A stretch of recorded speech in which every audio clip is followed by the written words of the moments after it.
Hey everybody, Rob Wilson here, Money Monday, the show where we talk about the most important things that you need to know about your money. And this week we're going to talk about one of the most asked questions in my inbox, and that's how to get paid what you're worth. Now this particular question comes from Steve, and Steve says, "Hey Rob, thank you for all that you do to promote financial literacy. My question is, how can I make sure I'm getting paid what I'm worth? I'm working so hard at my job, but it doesn't seem to be making a difference in my paycheck." Now, Steve, first of all, thanks for watching and thank you for your compliment. Salute to you. Now, Steve, believe me when I tell you, you're not alone in wondering how to get paid what you're worth. Unless you're one of the top 1% of wage earners in this country, you likely haven't seen your wages go up very much lately. So here's the good, bad, and the ugly about earning money in the United States. The good, wages are slightly up since the recession. The bad, wages are down since the end of 2008. And the ugly, wages have been broadly flat over the past decade. And in fact, on an inflation-adjusted basis, wages actually peaked in 1973. That's a full 40 years ago. So outside of a few periods like the dot-com boom in the 1990s, wages have actually been falling for decades. But do not fret, my little robber barons. All is not lost. Clearly, there are some people succeeding even in this environment, and I've got tips to help you do the same by helping you get on the path to earning the income that you deserve. There's really only two basic steps to getting paid what you're worth: determining your value and making the ask. And that first step is probably the hardest, because in order to determine your value, you first have to work on your mindset. If you're going to do this, you're going to have to get comfortable with the fact that you deserve more.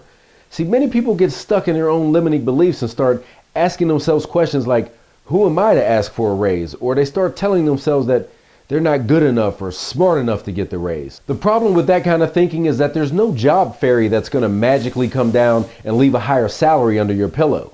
If you don't believe that you deserve more, no one else is going to believe it. But if you're truly giving your best effort and you're knocking it out of the park, you should never be ashamed of asking for more money. Now, once you've convinced yourself that you deserve more, it's time to start doing some research. Have some conversations with your colleagues and start asking them some questions so you can figure out how much they make. If it's too uncomfortable to have that conversation with people in your office, ask some people in a different office of your firm, or find some people with similar jobs at another company. But you've got to take some time to find out what the market looks like for your skills. Another great way to do this is to talk to recruiters.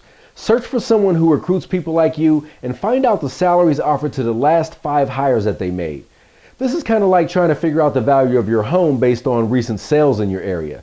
These offers represent the latest and greatest information on what skills like yours are worth out in the job market. If those two sources don't turn up anything, you can always search online.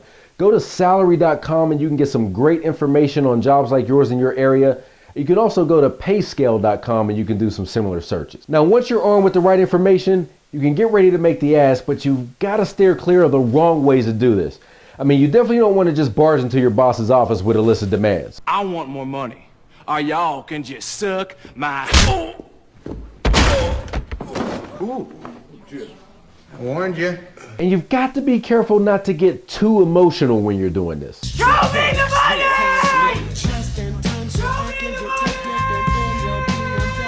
See, asking for a raise is more of a process than it is an event. So you'll want to take some time, take a few weeks or even months to build your case so that when you do have the meeting with your boss, you make it as hard as possible for him or her to say no. Once you've got your goals in hand, I want you to start keeping what I call a job journal. This is a tool that you can use to track your progress at work, your ups, your downs, your challenges, and your triumphs. See, most people either don't evaluate their own progress or they wait until the review's coming up to start thinking about what they could do better. But since you're a top performer and you want to get paid what you're worth, you're going to use this tool as a central location for all of your lessons learned, and it'll force you to manage your own performance, and it'll help you create opportunities to be a star before you ask for the raise. Once you've racked up enough highlights, it's time for you to create what I call your raise resume. Think of this as your own personal SportsCenter top 10. This is the list of all your significant wins, complete with the numbers to show how you've impacted the business for the better. Remember, you got to be specific here. Your raise resume should tell your boss how you increased sales by 60%, or you brought in a new client worth a significant number of dollars, or how you helped cut costs in half. When you're equipped with the proper information, you make it awfully difficult for somebody to tell you no. Now, before you go in, you might want to give yourself a little leverage by entertaining a few outside offers. Remember those recruiters I told you to talk to? Call up a few of those recruiters and share with them your newfound raised resume and see if you can find any takers. When you walk into that meeting with your boss, you dramatically increase the chances that you'll get what you want if they know you have another offer on the table. Otherwise, your boss is just competing against him or herself. A little competition can go a long way towards tipping the scales in your favor. And my last tip on getting paid what you're worth is that at the end of the day, you might just have to be prepared to leave. No matter how much you enjoy your job and the people that you're working with, you might have to go to another company to raise your salary and advance in your career. But don't worry, if you're really gonna miss your coworkers, you can always meet them for drinks after work.